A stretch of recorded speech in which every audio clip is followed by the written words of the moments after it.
Hey guys, Scout here, the Hopeless Wanderer.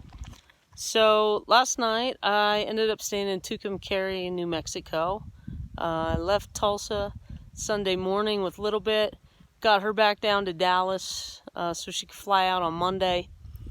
I rode out of Dallas Monday morning, played around Amarillo a little bit, went to the Abilades Flint Quarries, just squeaked in before they closed, that's why I didn't do a video. Of course, I stopped at the Cadillac Ranch and the midway point on Route 66 and then spent the night in Tucumcari. I got up this morning and headed out, and my plan was to hit Pecos National Historical Park first, but I'm so close to Fort Union, why not give it a go? And as Carol said, you really got to want this one to come get it, but it's a really cool area. Fort Union was an active fort for approximately 40 years, starting just prior to the Civil War and going until just about a little bit before the turn of the 20th century. It was one of the largest forts west of the Mississippi, and right behind me here you can see this is actually the hospital ruins, which was also one of the largest hospitals west of the Mississippi. It treated both the soldiers here at the fort and also the community at large. Now this fort was rebuilt 3 times. This is actually the 3rd incarnation and obviously the best and most outstanding one. The first 2, however, were built by the soldiers themselves. It didn't last very long, but there was also concern because they were built too close to these bluffs right here.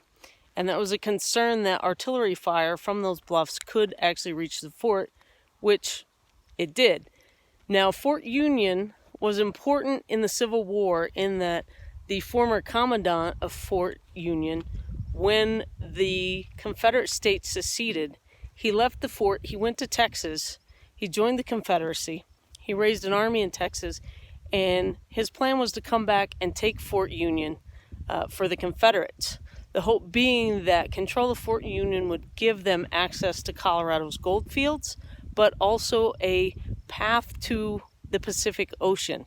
So should the Confederates be successful, they would be able to have a straight shot out to the Pacific coast.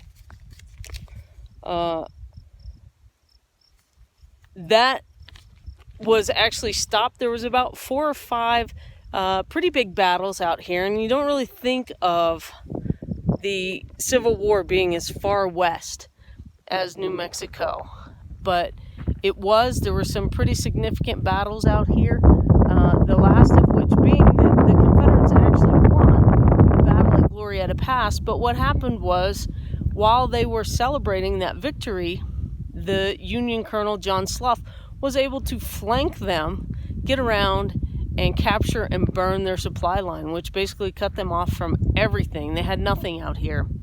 So that effectively gave the Union control of the New Mexico territories that the Union had gained after the Treaty of Guadalupe Hidalgo, which ended the Mexican War back in, let me look at my notes,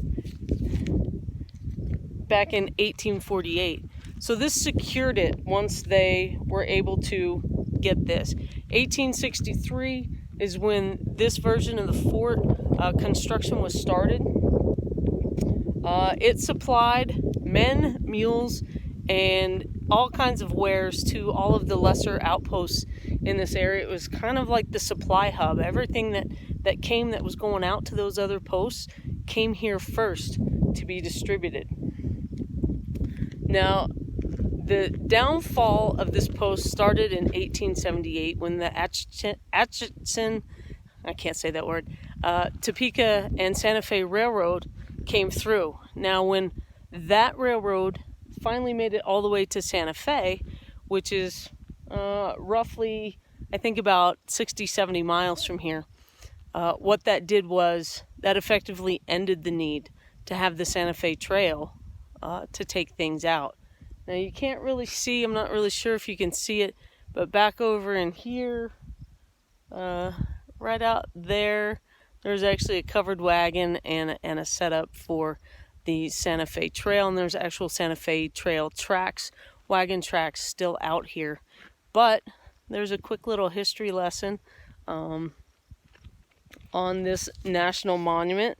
In 1891, this fort was abandoned. People started trying to save it probably in about 1930s, 1940s. And in 1954, it was established as a national monument in the National Park Service. But it is really just a cool little spot. If you know me, you know I kind of like the forts and the Civil War history, and to be able to see something this far west with Civil War history is just really an incredible thing. So I'm going to head over to Pecos and maybe try to catch bandolier today before the end of the day. So I'm going to get moving here pretty quick, but just want to let you guys know what I was up to and where I was. So for now, I'm Scout. I'm out. Adventure on.